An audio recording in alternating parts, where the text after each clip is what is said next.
Ya, kali ini kita akan mempelajari tentang pengukuran proses diskrit.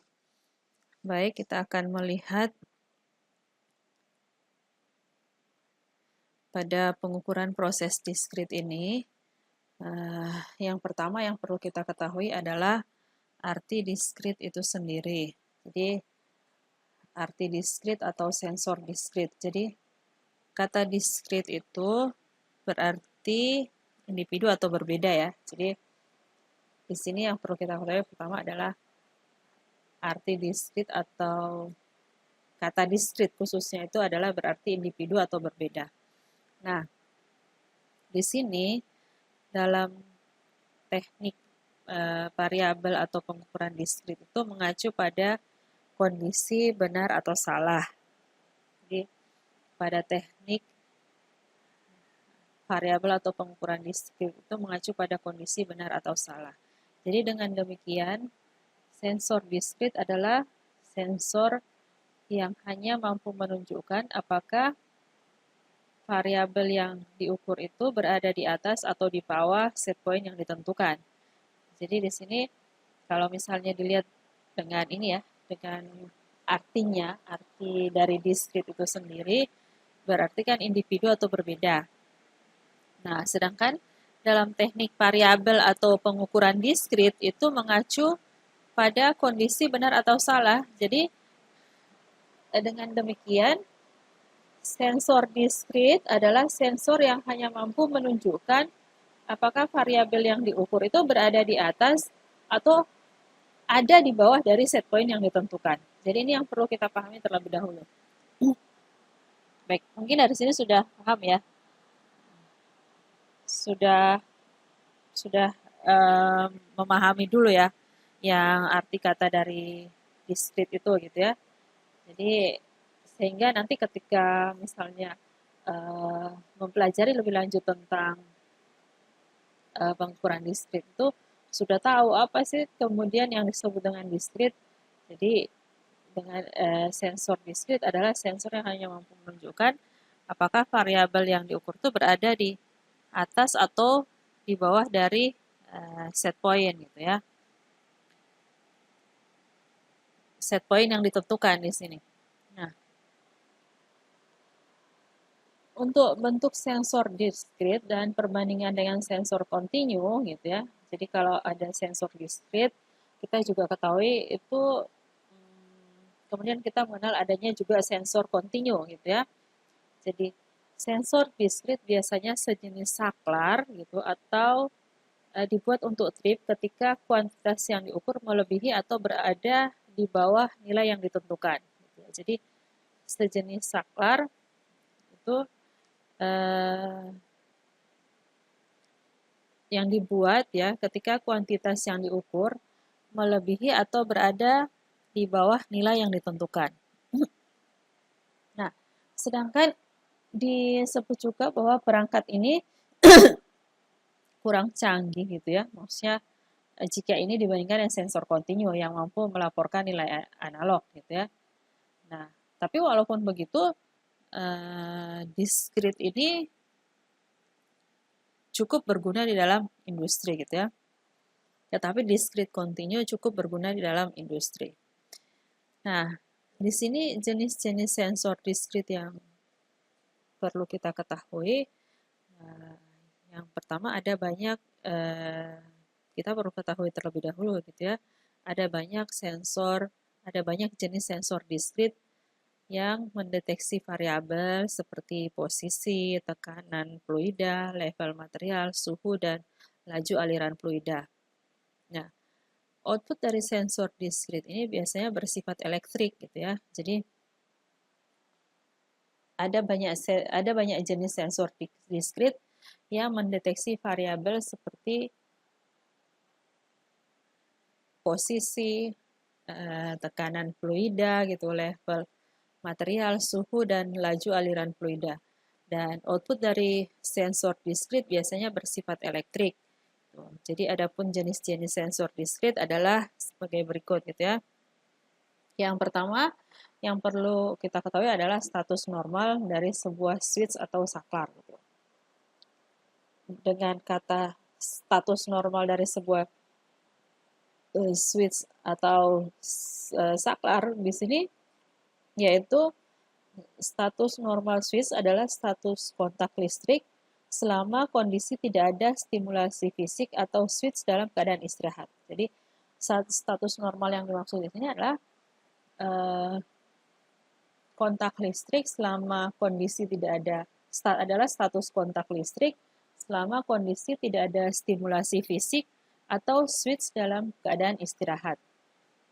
Nah, misalnya kita lihat nanti ya pada diagram ini berikut menunjukkan switch tombol tekan terbuka normal yang mengendalikan lampu pada sirkuit AC 120 volt gitu ya. 120 volt, kutub hot dan netral masing-masing dari sumber daya AC berlabel L1 dan L2. Nah, di sini gitu ya. Jadi tadi itu misalnya ya, ini diagram yang dimaksud ini gitu ya. Jadi di sini ada switch dan lampu gitu ya.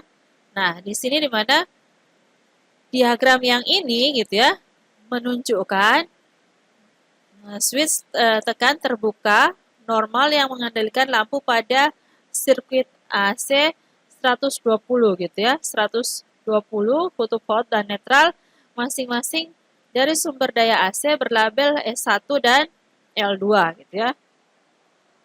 Jadi dari sumber daya AC berlabel L1 dan L2. Nah, kita bisa mengetahui bahwa switch ini adalah switch terbuka secara normal karena di sini, gitu ya. Di sini di gambar sini terlihat pada posisi terbuka.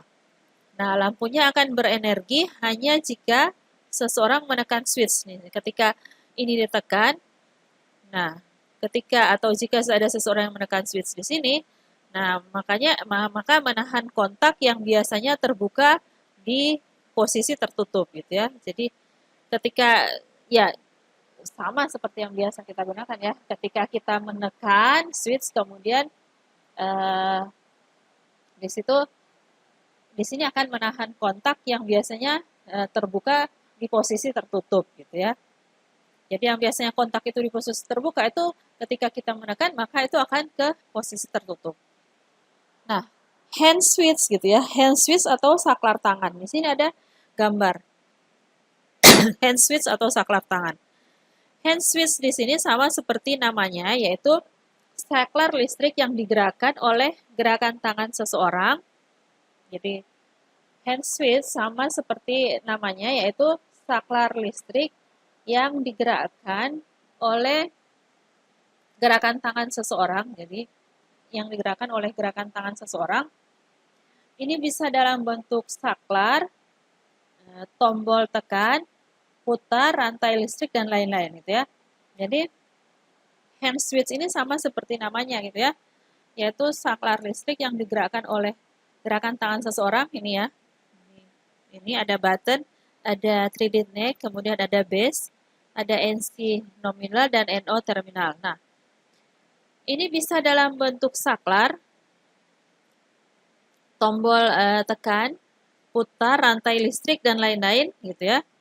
Bentuk umum push button gitu ya. Bentuk umumnya itu push button, tombol tekan gitu ya. Dalam industri adalah ini. Ini push button gitu ya.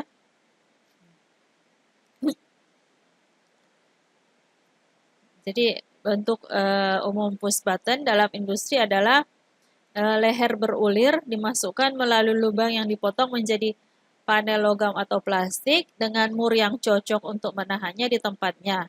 Jadi dengan demikian tombol menghadap ke operator, sementara kontak saklar berada di sisi lain panel. Jadi ini bisa dilihat gitu ya. Di sini ada button gitu yang bisa kita tekan, kemudian ini ada 3D neck, kemudian ini ada base, kemudian di sini ada NC terminal, kemudian di sini ada NO terminal. Nah, bagaimana dengan saklar dalam keadaan digerakkan atau ditekan gitu ya?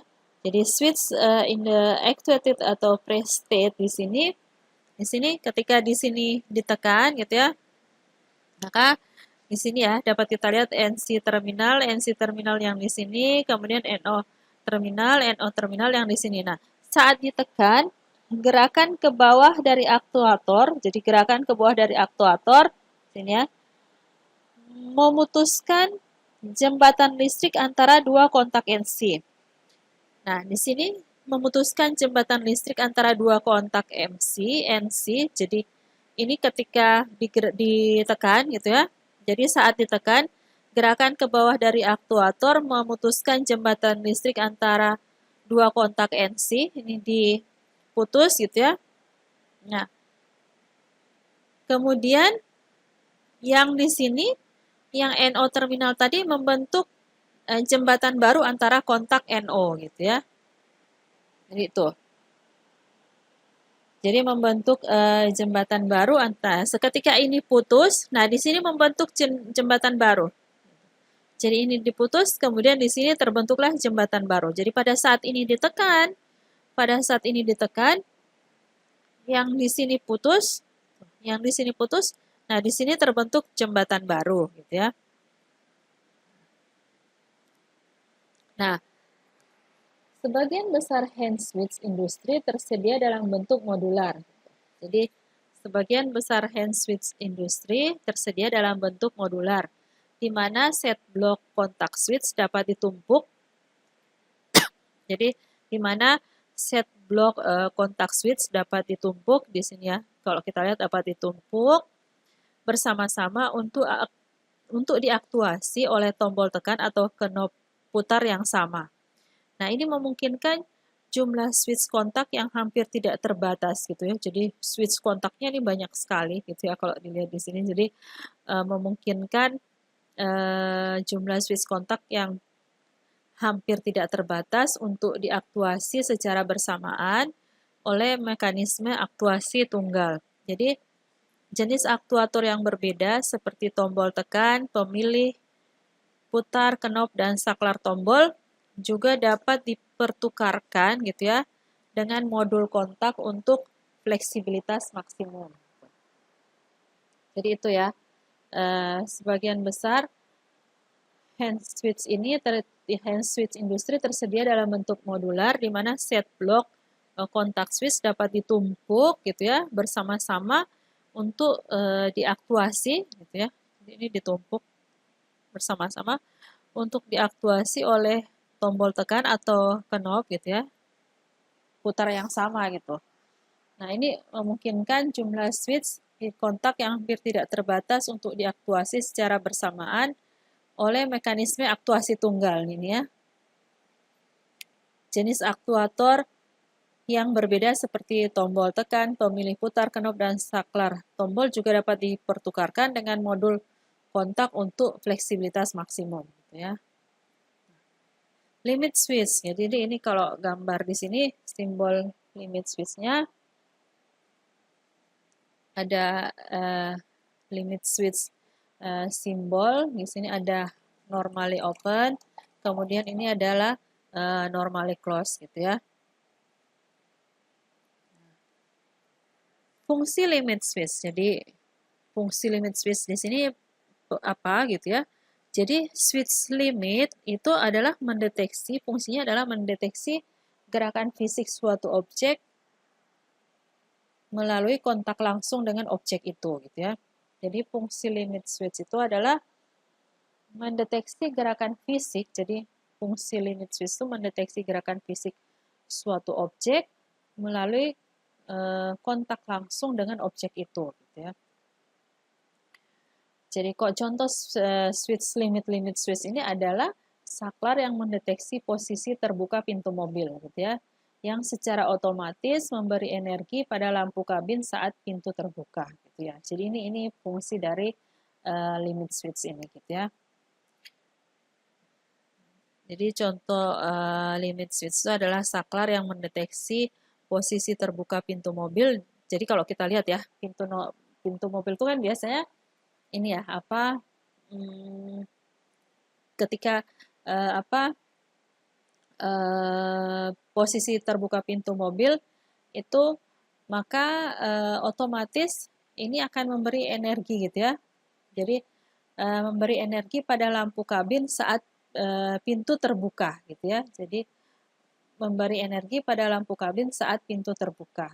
Itu contoh, salah satu contoh dari switch limit atau limit switch itu. Biasanya kita sebut switch limit atau limit switch. Gitu. Nah, switch limit itu didapati banyak manfaat dalam industri, khususnya dalam kontrol robotik dan sistem peralatan mesin seperti CNC, komputer numerical control, dan banyak sistem kendali gerak, elemen bergerak. Elemen bergerak memiliki posisi home, di mana komputer menetapkan nilai posisi 0. Jadi ini ya, kita lihat ya. Switch limit ini didapati banyak manfaat dalam industri, khususnya dalam kontrol robotik dan sistem peralatan mesin, CNC, komputer numerical control, dalam banyak sistem kendali gerak, elemen bergerak memiliki posisi home, di mana komputer menetapkan nilai posisi 0. Misalnya, kontrol sumbu pada peralatan CNC, seperti mesin bubuk atau pabrik, semuanya kembali ke posisi home mereka saat startup gitu ya. Jadi sehingga komputer dapat mengetahui dengan terpercaya lokasi awal setiap bagian gitu ya. Jadi posisi home ini dideteksi gitu ya. Jadi posisi home ini dideteksi dengan menggunakan switch limit gitu ya, limit switch. Komputer memerintahkan setiap motor servo untuk berjalan sepenuhnya dalam satu arah sampai saklar batas pada setiap sumbu mengalami trip. Jadi penghitung posisi untuk setiap sumbu disetel ulang ke 0 segera setelah saklar batas masing-masing mendeteksi bahwa posisi awal telah tercapai. Nah, ini fungsi dari limit switch. Nah, desain limit switch itu gitu ya, umumnya menggunakan tuas berujung roller gitu ya. Jadi ini ya. Ini tuas berujung roller untuk melakukan kontak dengan bagian yang bergerak di sini ya. Ini tuasnya. Ini roller gitu ya, untuk melakukan kontak dengan bagian yang bergerak. Nah, di sini terminal skrup pada body switch menyediakan titik koneksi dengan kontak normally close dan normally open di dalam saklar gitu ya. Jadi terminal skrup pada body switch menyediakan titik koneksi dengan kontak normally close dan normally open di dalam saklar. Nah, kebanyakan limit switch dari desain ini berbagi terminal umum antara kontak normally close dan normally open seperti ini, gitu ya. Jadi ini bisa kita lihat ini. Ini normally sini kontak normally close, normally open gitu ya. Nah, di sini equivalence schematic gitu. Jadi skematik yang sama. Nah, selanjutnya adalah proximity switch. Kalau tadi limit switch, ini adalah proximity switch gitu ya. Nah, proximity switch ini adalah salah satu yang mendeteksi kedekatan gitu ya, kedekatan beberapa objek gitu. Jadi proximity switch ini adalah salah satu yang mendeteksi kedekatan beberapa objek. Jadi menurut definisi saklar ini adalah sensor non-kontak. Sensor non-kontak menggunakan alat magnet, listrik, atau optik untuk merasakan kedekatan objek. Jadi, pada pembahasan yang lalu disebutkan bahwa status normal dari saklar adalah kondisi istirahat tanpa rangsangan. Nah, sedangkan pada proximity switch akan berada dalam status normal jika jauh dari objek yang dapat dideteksi. Nah, kalau tadi gitu ya, pada sebelumnya gitu, pada pembahasan yang sebelumnya ya, limit switch itu status normalnya kan adalah saklar adalah pada kondisi istirahat tanpa rangsangan gitu ya, kanan gitu ya tadi. Nah, sedangkan pada proximity switch ini adalah akan berada dalam status normal jika jauh dari objek yang dideteksi. Nah, makanya karena sifatnya non-kontak ini, sehingga saklar proximity atau proximity switch ini sering digunakan sebagai pengganti limit switch.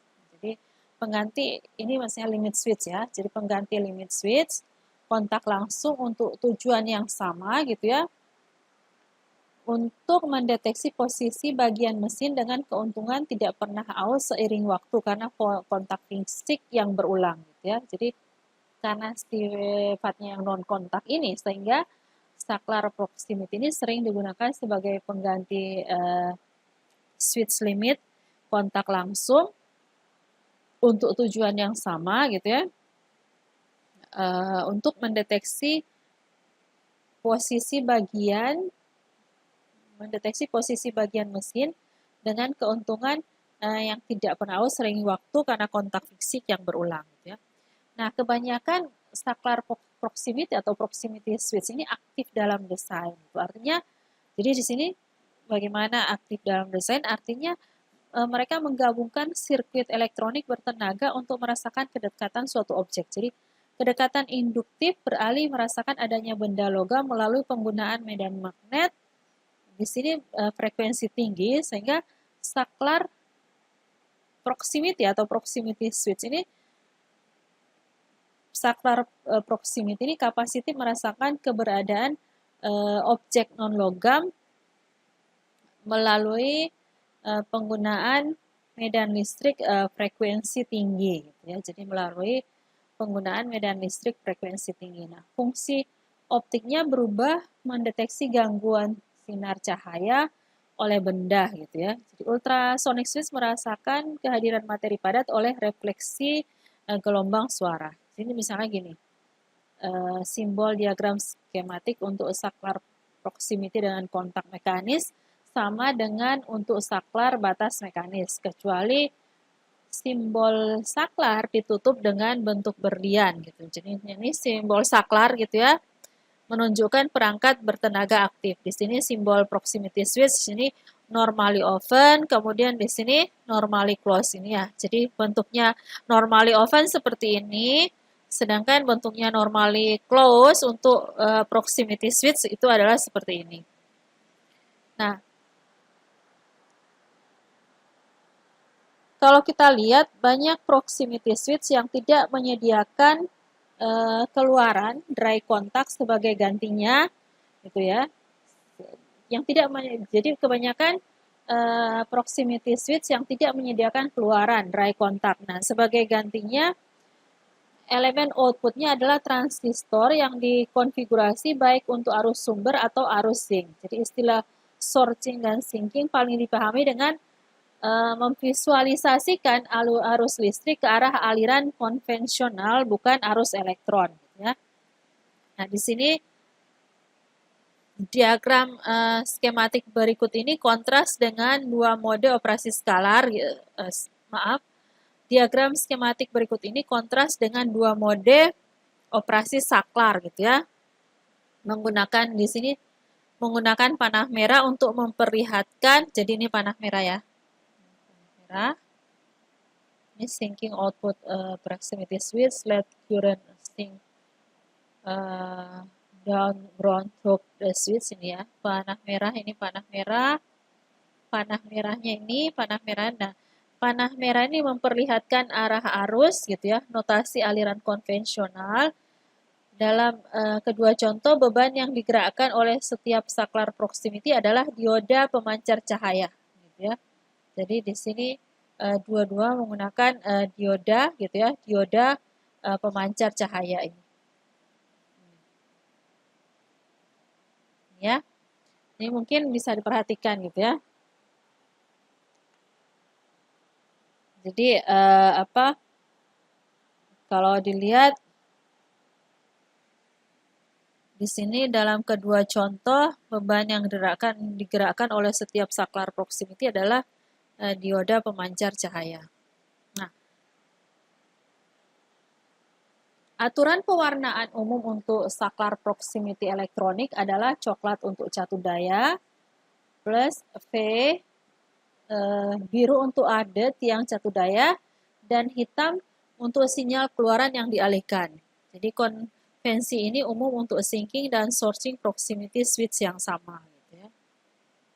Oke.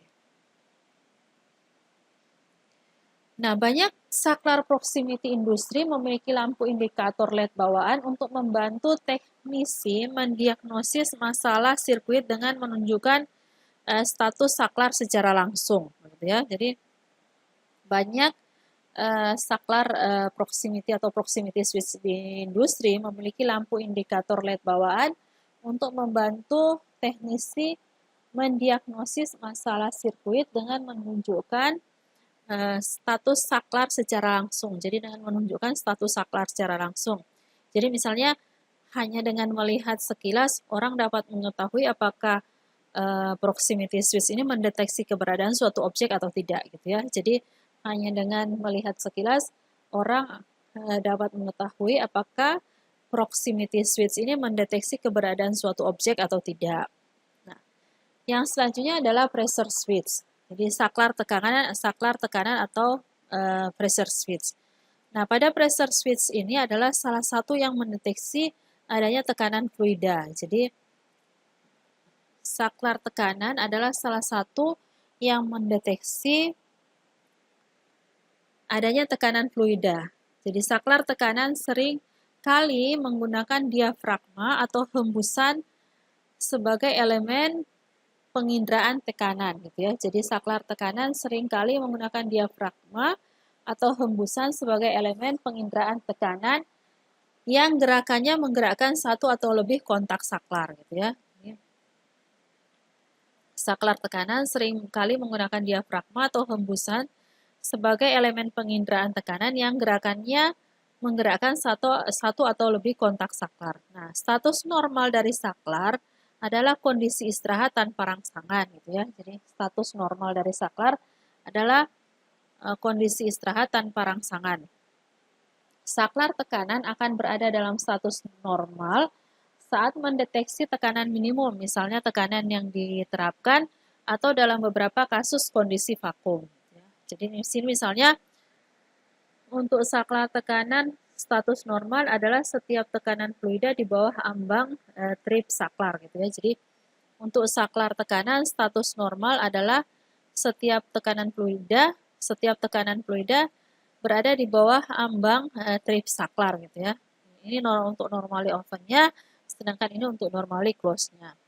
Nah, desain lama dari saklar tekanan menggunakan tabung Bordon sebagai elemen penginderaan tekanan dan bohlam kaca yang sebagian diisi dengan merkuri sebagai elemen saklar listrik. Jadi, ketika tekanan yang diterapkan menyebabkan tabung Bordon cukup lentur, gitu ya. Jadi, ketika tekanan yang diterapkan menyebabkan tabung Bordon cukup lentur, bola kaca miring cukup jauh untuk menyebabkan merkuri jatuh ke sepasang elektroda sehingga melengkapi rangkaian listrik gitu ya.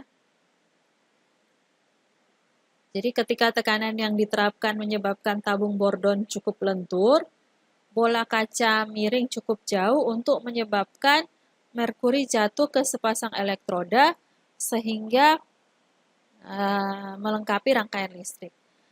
Nah, selanjutnya adalah level switch. Apa level switch itu? Jadi saklar level atau level switch adalah salah satu yang mendeteksi tingkat cairan atau padat, butiran atau bubuk di dalam bejana saklar. Jadi di dalam bejana, jadi saklar level adalah salah satu yang mendeteksi tingkat cairan atau padat, butiran atau bubuk di dalam bejana gitu ya. Jadi saklar level sering menggunakan pelampung sebagai elemen penginderaan level yang gerakannya menggerakkan satu atau lebih kontak saklar gitu ya. Nah, ini saklar level. Jadi saklar level ini fungsinya adalah untuk mendeteksi tingkat cairan atau padat gitu di dalam bejana gitu ya. Jadi ini karena level ya, kita tahu kan level. Jadi dari namanya mungkin kita sudah bisa paham gitu ya. Jadi saklar level atau level switch itu adalah salah satu yang mendeteksi tingkat cairan atau padat yang misalnya padat itu berupa butiran atau bubuk di dalam bejana gitu ya. Nah, saklar level ini itu biasanya menggunakan pelampung. Jadi saklar level ini biasanya menggunakan pelampung sebagai elemen penginderaan level. Jadi ada pelampung untuk penginderaan level gitu ya. Jadi gerakannya ini akan menggerakkan satu atau lebih kontak saklar. Nah, di sini misalnya contohnya seperti ini. Status normal dari saklar adalah kondisi istirahat tanpa rangsangan gitu ya. Saklar level akan berada dalam status normal ketika mendeteksi level minimum. Jadi misalnya kapal kosong. Untuk saklar level status normal adalah level cairan apapun di bawah ambang batas strip saklar gitu ya. Jadi ini normally open dan di sini adalah normally closed gitu ya. Flow type level switch. Selanjutnya adalah saklar suhu gitu ya. Saklar suhu adalah salah satu yang mendeteksi suhu suatu zat gitu ya. Jadi saklar suhu adalah salah satu yang mendeteksi suhu suatu zat. Saklar suhu sering menggunakan strip bimetalik gitu sebagai elemen penginderaan suhu yang gerakannya menggerakkan satu atau lebih kontak saklar gitu ya. Jadi saklar suhu adalah salah satu yang mendeteksi suhu suatu zat gitu. Jadi kalau tadi ada saklar level gitu ya, mendeteksi level gitu dalam cair atau padat gitu ya, berupa bubuk atau butiran gitu di dalam bejana. Nah, ini adalah saklar suhu. Kalau saklar suhu adalah mendeteksi suhu suatu zat. Jadi saklar suhu ini sering menggunakan strip bimetalik sebagai elemen penginderaan suhu yang gerakannya menggerakkan satu atau lebih kontak saklar. Nah, itu demikian adalah beberapa saklar switch yang digunakan gitu ya di instrumentasi industri gitu ya. Jadi di sini misalnya kita lihat gitu ya, dari atas sini proximity switch, kemudian fungsi limit switch gitu ya. Jadi di sini adalah hand switch gitu ya, kalau kita lihat gitu ya. Nah, misalnya di sini jenis-jenis sensor gitu ya. Jadi jenis sensor diskrit adalah sebagai berikut. Jadi switch gitu ya. Jadi status normal switch, kontak listrik selama kondisi tidak ada stimulasi fisik atau switch dalam keadaan istirahat gitu ya. Sini misalnya. Kemudian hand switch saklar tangan, kemudian limit switch, kemudian ada proximity switch, kemudian ada pressure switch gitu, dan selanjutnya ada level switch yang terakhir adalah saklar suhu gitu ya, temperatur gitu ya. Nah, dengan demikian di sini kita sudah mengetahui ya tentang berbagai macam switch saklar yang ada yang perlu kita ketahui. Demikian untuk topik kita kali ini, gitu, saya cukupkan, gitu ya.